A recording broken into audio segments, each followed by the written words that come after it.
மழை, அடைமழை. ஹசீரா சாலை வழக்கம் போல் ஆளரவமற்று கிடந்தது. அங்கிருந்து சூரச் செல்ல வேண்டுமெனில் அடாஜன் சாலை வழியாகவோ அல்லது டுமாஸ் சாலை வழியாகவோ செல்ல வேண்டும். டுமாஸ் வழியாக செல்வது கால விரயம்தான். ஆனாலும் பாதுகாப்பான சாலை அது. அடாஜன் பாதுகாப்பற்ற சாலையா என்று உறுதியாக தெரியாது. ஆனால் அந்த சாலையைப் பற்றி நான் கேள்விப்பட்ட கதைகள் ஏராளம் என்பதால் அந்த சாலையில் பயணிப்பதை தவிர்த்து வந்தேன். அதற்கு என் நண்பர் சுனில் படேலும் ஒரு காரணம். நான் கம்ப்ரஸர் சிஸ்டம் இன்சார்ஜாக இருந்தேன். சுனில் பாய்லர் இன்சார்ஜாக இருந்தார்.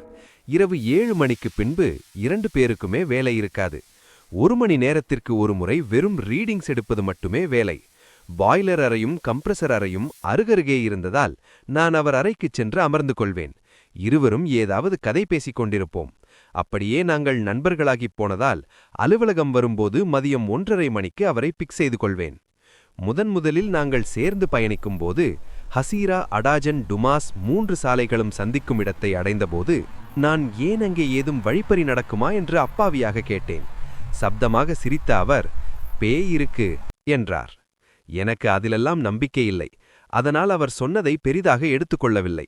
ஆனால் பலரும் இரவு நேரங்களில் அந்த சாலையை தவிர்க்கும்படி அறிவுரை கூறினார். ஒருமுறை மதிய வேளையில் நான் அந்த சாலை வழியாக வந்தேன்.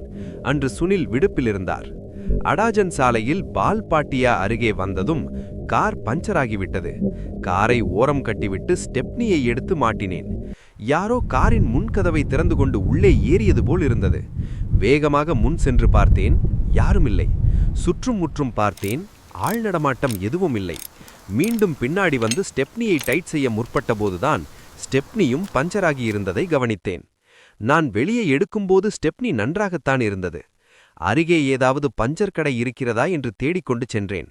அங்கே இருந்த சந்தோஷி மாதா கோவில் வாசலில் அமர்ந்திருந்த பூசாரி, என்ன வேணும் என்றார். நடந்ததை சொன்னேன். சந்தோஷி மாதா உன் கூட இருக்கா, அதான், இனிமே இந்த பக்கம் வராத என்றார். தேவையில்லாத மனக்குழப்பம் என்று அந்த சாலையில் பயணிப்பதை தவிர்த்து வந்தேன். அன்றும் சுனில் வரவில்லை. நான் ஒரு ட்ரெயினிங் விஷயமாக மும்பை செல்ல வேண்டும். இரவு 12:30 மணிக்கு பஸ். அலுவலகத்திலிருந்து 10 மணிக்கெல்லாம் கிளம்பிவிட வேண்டும் என்று எண்ணினேன். ஆனால் வேலை அதிகமாகிவிட்டது. நான் அலுவலகத்திலிருந்து கிளம்பும்போது மணி 11:30 ஆகிவிட்டிருந்தது. தூறலாக இருந்த மழை நான் ஹசீரா சந்திப்பை அடைந்தபோது அடைமழையாக மாறியிருந்தது. ஹசீரா, அடாஜன், டுமாஸ் சந்திப்பில் வழக்கம் போல் வலதுபுறம் திரும்பாமல் நேராக அடாஜன் சாலையை நோக்கி பயணித்தேன். டுமாஸ் சாலையில் சென்றால் நேரத்திற்கு சூரத்தை அடைய முடியாது. 40 கிலோமீட்டர் வேகத்தில் செல்ல வேண்டிய சாலையில் ஸ்பீடோமீட்டர் 60ஐ தொட்டிருந்தது. சாலையில் விளக்குகள் இல்லை. என் முன்னோ பின்னோ எந்த வாகனமும் வரவில்லை. மணி இரவு 12 இருக்கும். என்னுடைய கார் விளக்குகள் தந்த வெளிச்சத்தில் நான் வேகமாக சென்று கொண்டிருந்தேன். இடையிடையே என்னை அறியாமலேயே ஹாரன் அடித்தேன். திடீரென்று ஒரு பெண் சாலையின் குறுக்கே தோன்றினாள். என்னால் காரின் வேகத்தை கட்டுப்படுத்த முடியவில்லை. டங்! அந்த பெண்ணின் மீது கார் வேகமாக ஏறியது. கடக் கடக் என்றொரு சப்தம். நான் காரை ஸ்லோ செய்தவாறேயே கார் ரியர்வியூ கண்ணாடியில் பார்த்தேன். அந்த பெண்ணின் உடல் சாலையில் கிடந்தது. இளம் பெண் போல் தோன்றினாள். எனக்கு காரை நிறுத்த பயமாக இருந்தது. என் கால் கட்டை விரல் ஆக்சிலரேட்டர் மீது வேகமாக பதிந்தது. மழை நின்றிருந்தது. மனம் முறுத்தலாகவே இருந்தது. சிறிது தூரத்தில் சந்தோஷி மாதா கோவில் வந்தது. காரை நிறுத்தி உள்ளே ஓடிவேன். உள்ளே உறங்கிக் கொண்டிருந்த பூசாலி என்னை ஆச்சரியமாக பார்த்தார். எல்லாவற்றையும் வேகமாக விவரித்தேன். அவர் கோவில் சிறுவன் மூலம் ஊர் பெரியவருக்கு செய்தி அனுப்பினார். ஊரிலிருந்து சிலர் திரண்டு வந்தனர்.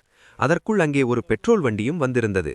நான் காரை கோவிலிலேயே விட்டுவிட்டு போலீஸ் வண்டியில் ஏறிக்கொண்டேன்.